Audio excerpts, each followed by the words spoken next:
predsjednika profesora Borisa Blaževića, koji je direktor Instituta za razvoj ljudskih potencijala, kako to gordo zvuči, ja moram priznati da ja to ne radim previše, ali nakon njegovog predavanja mislim da ću to potpuno shvatiti, skupa shvatiti.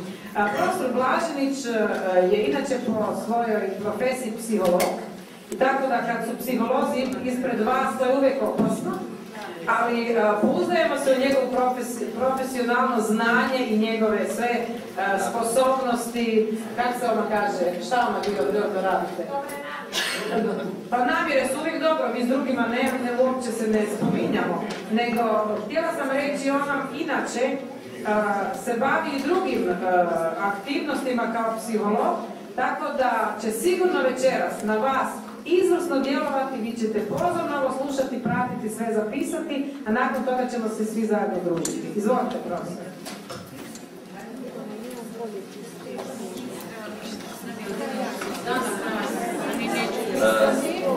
Lijepo pozdrav svima.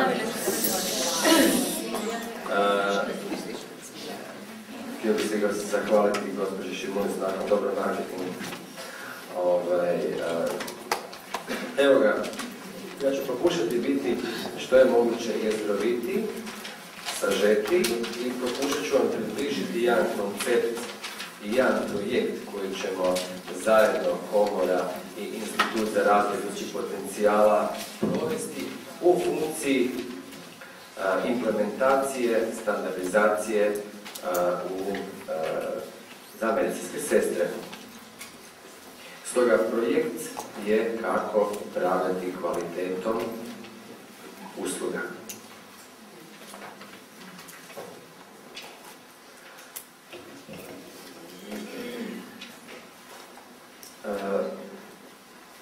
Popričat ćemo malo o tome što je uopće kvaliteta usluga. Vidjet ćemo zašto je to važno i koje beneficije imaju ne samo vanjski korisnici, nego i sami zaposlenici, odnosno vi. Malo ćemo popričati o tome kako uspjeti ne samo ove standarde koji jesu prisutni, koji se žele implementirati, kako ih živjeti. Popričat ćemo koliko bi to trebalo trajati, pa možda riječi o institutu i to bi bio jedan okvir.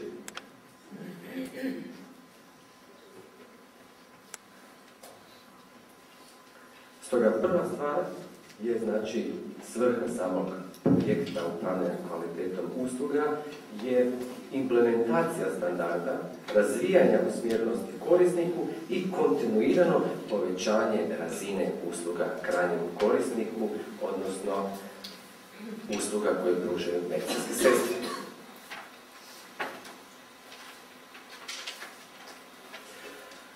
Što znači dobro kvalitetna, odnosno visoko kvalitetna usluga?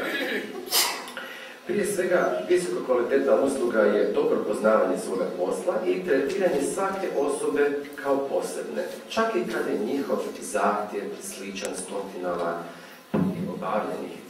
Ono što možda prije uopće ne uđemo možda malo dublje u pitanje kvalitete usluga. Usluga je definitivno odraz ne samo zalaganja samih ljudi koji provode, nego i odražava upravo življenje tih standarda i ti standardi su zaista izuzetna važna stvar ne samo za pacijente i korisnike, nego za vas. Naime, što znači standardizacija? Standardizacija prije svega treba biti dobro objašnjena ljudima prije nego što se ona uopće provede. Kao direktor Instituta za razvoj ljudskih potencijala uvodili smo standarde 9001, 9000, odnosno 14000, znači za zaštitu okoliša od drugih kompanije. I vrlo često ljudi se vrlo boje tih standarda. Ti standardi prije svega služe da zaštite djelatnike. Zašto? Oni točno određuju što bi netko trebao raditi, kako bi to trebao raditi i u principu kroz timski rad olakšava posao onima koji rade. Naime, najviše otpora općenito ima kod onih ljudi koji najmanje rade. Iz svog iskustva medicinske sestre su upravo te koje imaju izuzetno puno posla. Vrlo često ljudi nisu svjesni da loša usluga proizlazi iz nemogućnosti uopće obraćanja pažnje na ono što je najvažnije, a to je odnos prema pacijentu. Vrlo često je ljudima na vrat stavljeno jako puno procesa, jako puno stvari.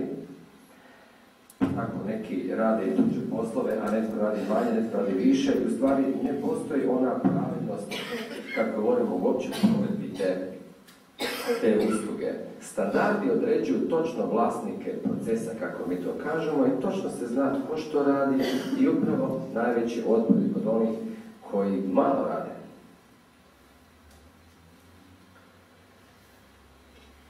Visoko kvalitetna usluga je u principu jedan od najviših prioriteta bilo koje državne institucije. Znači, ne samo bolnica. Upravljanje kvalitetom usluga u javnom zdravstvu je različito nego u privatnom, ali principi su uvijek isti. Kvalitetna usluga, bez obzira da li u privatnom ili javnom sektoru, ona uvijek trebala bi biti, ako ne baš ista, slična. Cilj kvalitetne usluge je zadovoljiti potrebe kupca, korisnika, pacijenta. To ne znači da uvijek dajemo korisniku ono što hoće, jer ne možemo, jer smo limitirani sustavom, ali znači da smo obavezni pružiti što je moguće bolju uslugu. I kvalitetna usluga je definirana percepcijom kupca. Naime, svaki put, odnosno korisnika, svaki put kada korisnik dođe u kontakt sa organizacijom, dobiva impresiju kvalitete usluge koju misli da je može dobiti i zaslužuje. Možda da pojasnim, tu se spominje kupac. Naime, u standardima Europske unije svatko je u principu kupac, odnosno korisnik ili pacijent.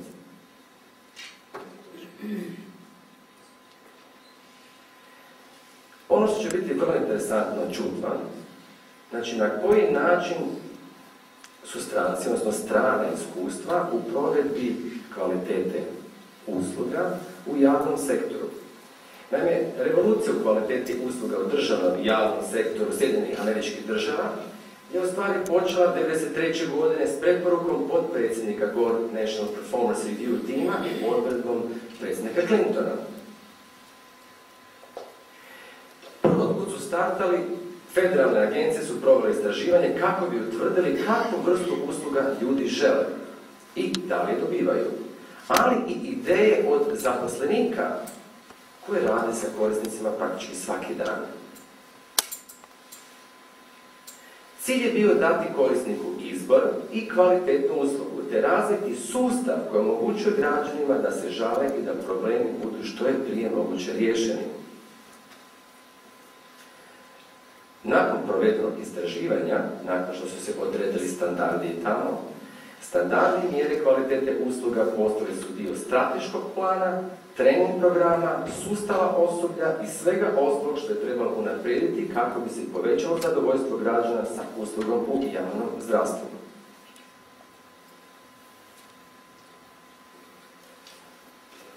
Dvije su primarne stvari, odnosno primarne dimenzije koje određuju kvalitetu usluga. S jedne strane to je sustav, s druge strane to su ljudi. Pa ako malo kompariramo, sad ćete vidjeti vrlo interesantne stvari. Kada je sustav loš, kada osoblje nije motivirano ili dobro osposobljeno, to znači sustav je spor, nekonzistentan, neorganiziran, kaotičan, nepouzdan, odnosno nema standarda.